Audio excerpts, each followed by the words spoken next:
Despite its stylized appearance, many aspects of Team Fortress 2 are based quite closely to real-world items and objects. This includes the weapons for many of TF2's classes. In this series of videos, I'm going to be looking at what real-world weapons and items TF2's weapons are based off, or in some cases even made out of. I got the idea to do this after looking up some of these out of curiosity, and I hope it sates yours as well. I'm not much of a weapons person, so I apologize if I mispronounce a gun's name or something. Let's start off with the Scout. The Scout is the fastest of the 9 classes, whose weapons mainly consist of scatterguns, pistols, and baseball bats. He also has access to several drinks and other items, also a fish. The stock scattergun is not really based off any real-world weapon in particular. It's some kind of double-barreled sawn-off shotgun with a round drum magazine. Something interesting to note is that the Scout never actually loads new shells into his gun. He just works the lever to eject spent shells. The Force of Nature is a sawn-off 12-gauge double-barrel shotgun with a barrel cut down by a cartoonishly large amount. Also, it's apparently made in Portugal, despite the warranty being written in Spanish. The same origin applies to the Soda Popper. The Soda Popper is a broken Force of Nature, fixed up with black bands in a can of Criticola. Curiously, to craft one, you need a can of Bonk rather than a can of Criticola. The Baby's Face Blaster kinda resembles a sawn down Browning Auto 5 shotgun. Its name comes from Lester Joseph Gillis, aka Babyface Nelson, a 1930s bank robber. The Browning was also used by Bonnie Parker of Bonnie and Clyde fame, who were also 1930s bank robbers. The backscatter is a mixture of a Winchester Model 1887 with a magazine of an MG-15 machine gun. This is the same shotgun used in Terminator 2 Judgment Day.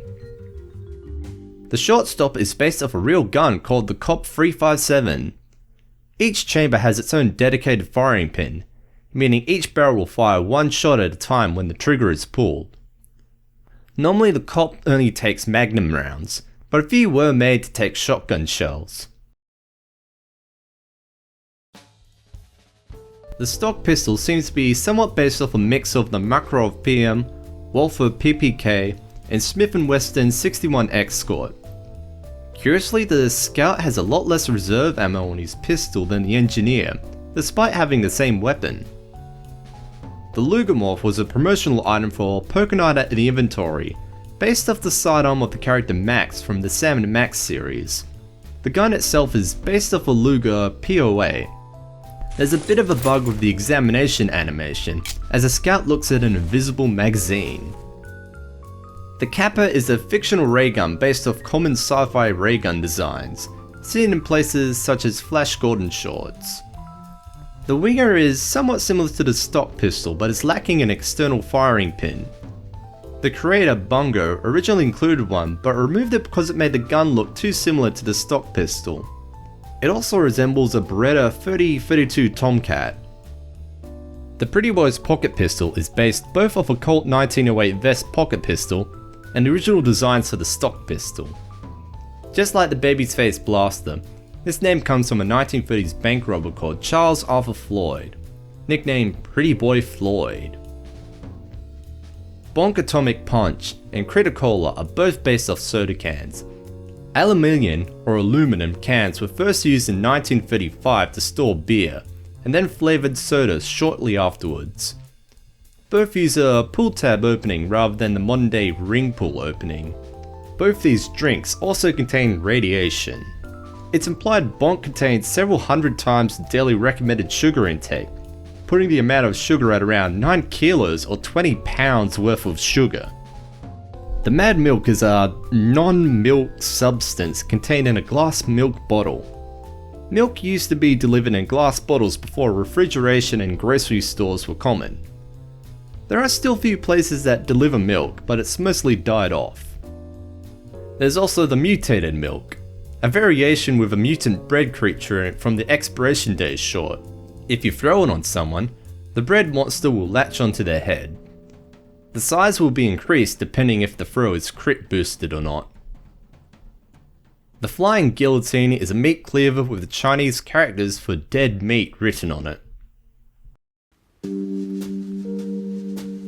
The bat, Sandman and Atomizer are all baseball bats. Not the Boston Basher, that's a club. The TF2 wiki mentions that aluminium bats were first made in 1968. I couldn't confirm this date exactly, but given the date TF2 is set in, it'll make the bat the Scout has very new despite the giant dent it has. The Sandman is based off a classic Louisville Slugger baseball bat. The Sandman's ball was made by Ball Fortress. Sadly, there's not much I can say about the Atomizer that's new. It's fairly similar to the stock bat except without the dent, and some extra features. The aforementioned Boston Basher is a club, for clubbing things with, normally to death. For some reason the Scout will hit himself when he uses it and doesn't hit something. What a dummy. The free Rune blade is a promotional item for The Witcher 2 that shares stats with the Boston Basher. It's a silver sword with the head of a wolf on its pommel, similar to the one the character Geralt wears around his neck. The sun on a stick is a fan favourite that was added as a promotional item for the game Rift. Its description is a reference to the line from the 1998 Mask of Zorro movie. Do you know how to use that thing? Yes. The pointy end goes into the other man. The holy mackerel is a jigglebone fish wrapped in paper. I'm assuming it's a mackerel. You could have also used it in a game called Alliance of Valiant Arms as part of a cross promotion. Sadly, this game has shut down. The Unarmed Combat is a decayed human arm, in particular, an arm of a spy. The team colour matches your own, implying you're using a fallen comrade's limb as a weapon. It functions similar to the holy mackerel. The candy cane is a giant candy cane. Enough said. The Bat Saber is based off the lightsabers from the underground indie film Star Wars. The Wrap Assassin is a roll of wrapping paper in a Christmas bauble. Some Christmas baubles are made of glass and would probably hurt if they hit you. The Fanivore is a promotion item for the game Total War Shogun 2. The fan is what's known as a gunbai, used by military leaders in feudal Japan to send signals to their troops. It's now used by referees during sumo matches.